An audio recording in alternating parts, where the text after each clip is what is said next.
Hey there. All right, so let's start learning some new skills. Let's learn some crochet basics. Or maybe this is a refresher for you. A few of you said that you had learned how to crochet earlier, but it's been a while and you've forgotten some stuff. So this will just be a refresher for you.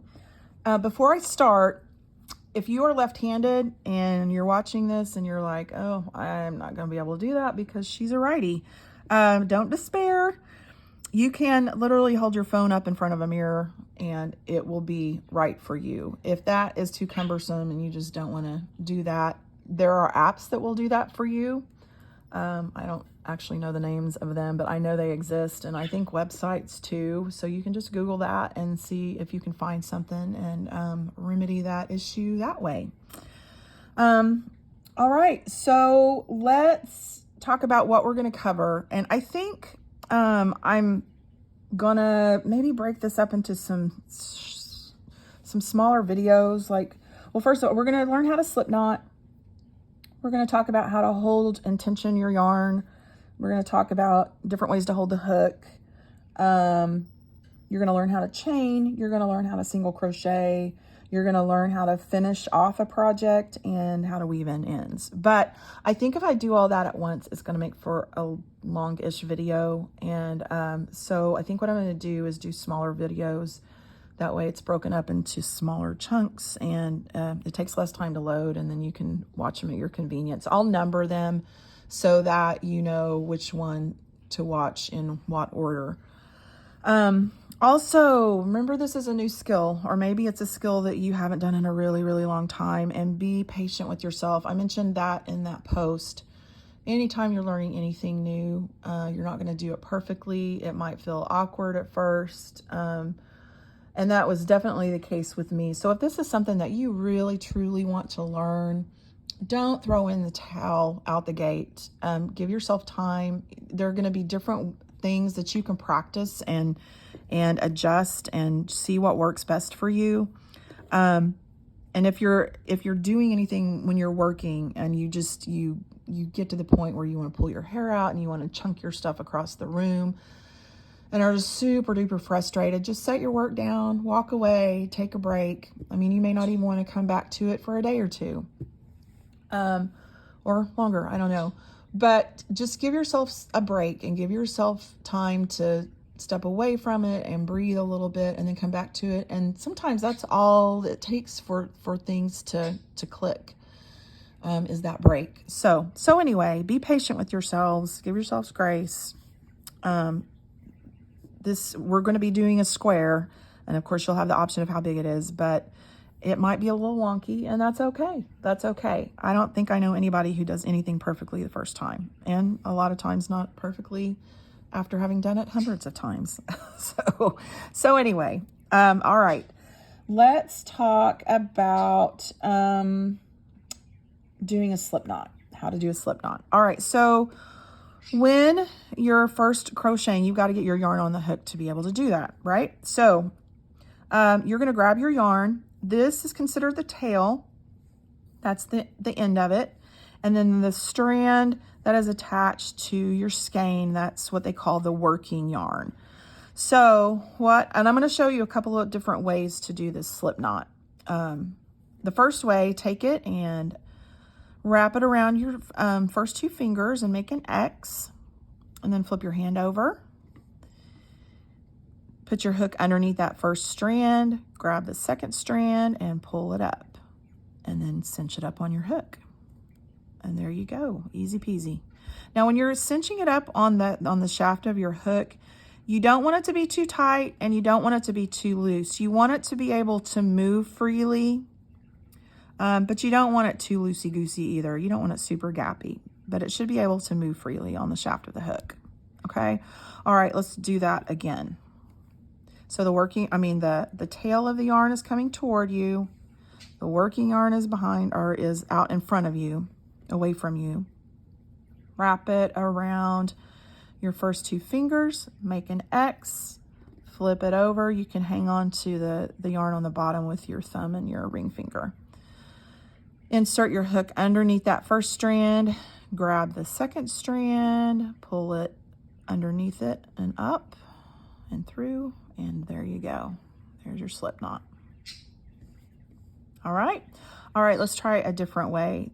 This way, a guy named Mikey, he has a website. I can't remember his last name, but he has a website called Crochet Crowd.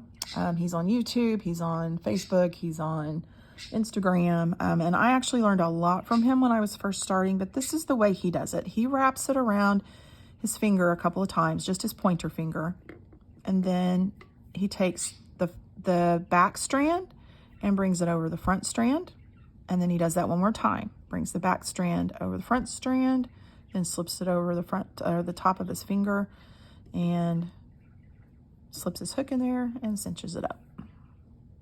So let's try that one more time. Tail is toward you, working yarn is out away from you. Wrap it around your pointer, and make sure you're not wrapping it too close to the end of your finger. If you do that, it makes it really hard to slip the strands over each other. So, you know, kind of come back toward your knuckle. So wrap it a couple of times.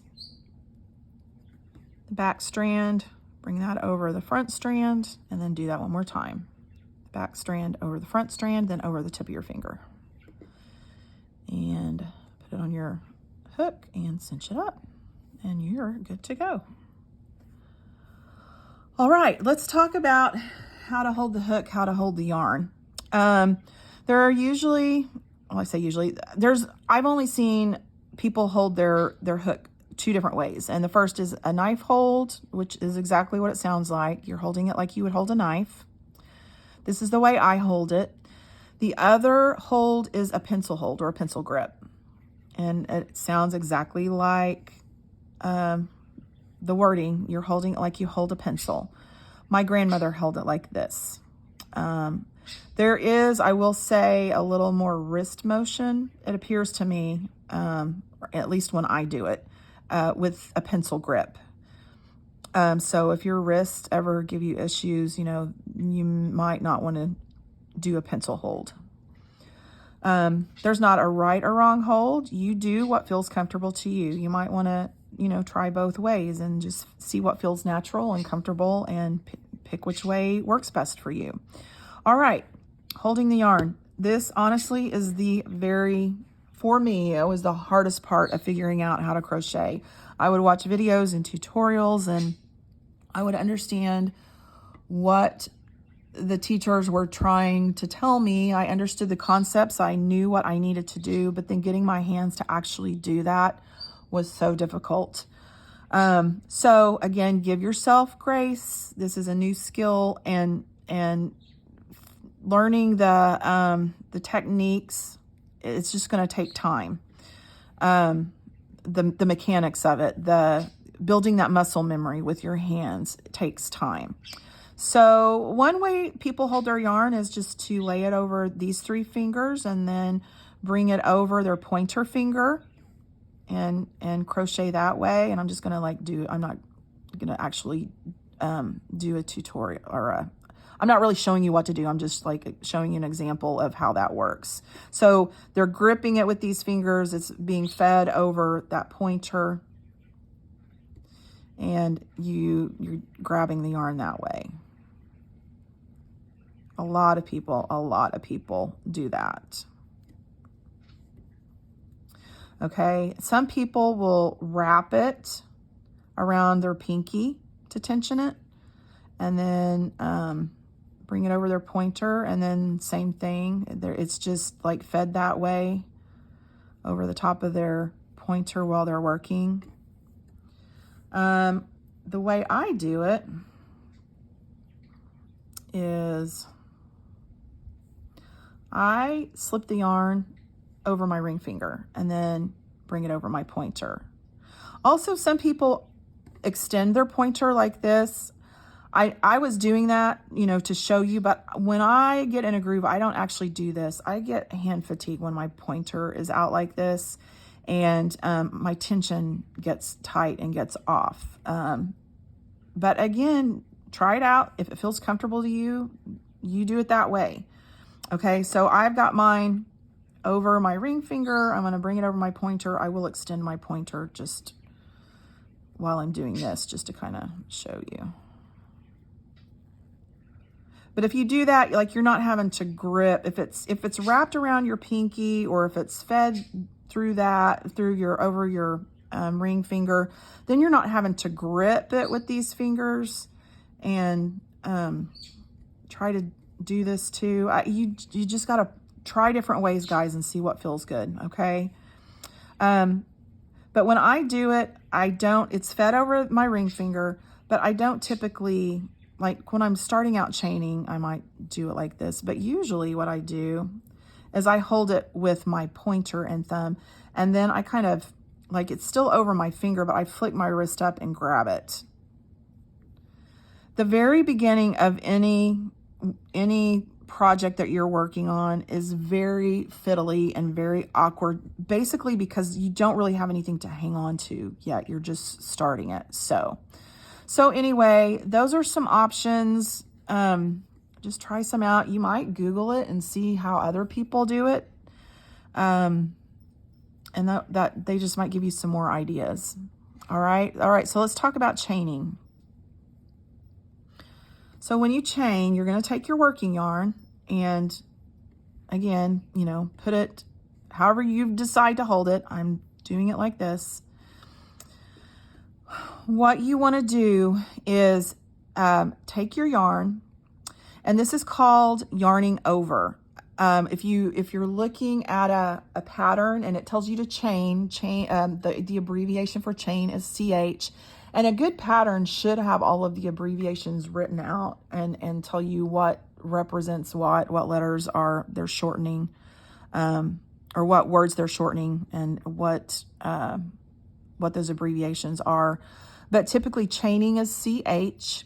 And so the very beginning, the first step of chaining is called yarning over. And if you see that in a pattern, it's abbreviated YO. And what you do is you take your yarn, your working yarn again, and you're moving it from the back to the front over the top of your hook. That's why it's called yarn over. You're yarning over the top of your hook. Then you pull the hook toward the loop that is already on the shaft, and you're going to twist that hook as you go. And the reason you want to twist it is because you see how that loop is teardrop shaped? Well, the head of your hook is also teardrop shaped. And if you try to pull it through like this, you're going to snag it on the loop itself, and you don't want to do that. Okay, so yarn over, you bring the yarn from the back over the top toward you to the front. Let me cinch this up a little bit. It's a little bit too tight or too loose. And that's a yarn over. Then you rotate your hook toward you, twist it toward you, and you're snagging that yarn as you go. And then you pull it through that loop. And that is a chain one. Okay, let's do it again. You're going to yarn over, YO. You're going to take the yarn from the back over the top toward you. Then twist the hook, rotate that hook toward you while you're grabbing that yarn and pull it through the loop. Bring the yarn from the back to the front over the top of the hook. Rotate the hook toward you, grab that yarn, pull it through the loop. Take the yarn from the back to the front over the top, rotate the hook, rotate the hook toward you while you're grabbing that yarn and pull it through the loop. So you've got 4 chains. Okay, I'm going to show you this in real time. I'm going to speed up. So when you're doing this, so I said we're making a square. If you're thinking that you want to do like a face scrubby or a dish scrubby, you'll probably want to do between 16 and 20 chains. If you're wanting it to be bigger, like a washcloth or a dishcloth, I do, I don't know, like 35 or 40 chains, something like that. And what you might want to do is just, you know, chain a bunch and then undo it and do it again and just, you know, keep practicing it. Let's see how many I have here. 1, 2, 3, 4, 5, 6, 7, 8, 9, 10, 11, 12, 13, 14, 15, 16, 17, 18, 19. Ah, one more. I'm just going to do 20. All right. So then you've got 20 chains. And there you go. All right. So I think that I am going to stop here for video number 1. And then video number 2, I will pick up with single crocheting, because that's what we're going to do in this chain, this starting chain. We're going to come back and single crochet through it. All right, so video 1 is done, and you guys go practice, practice, practice.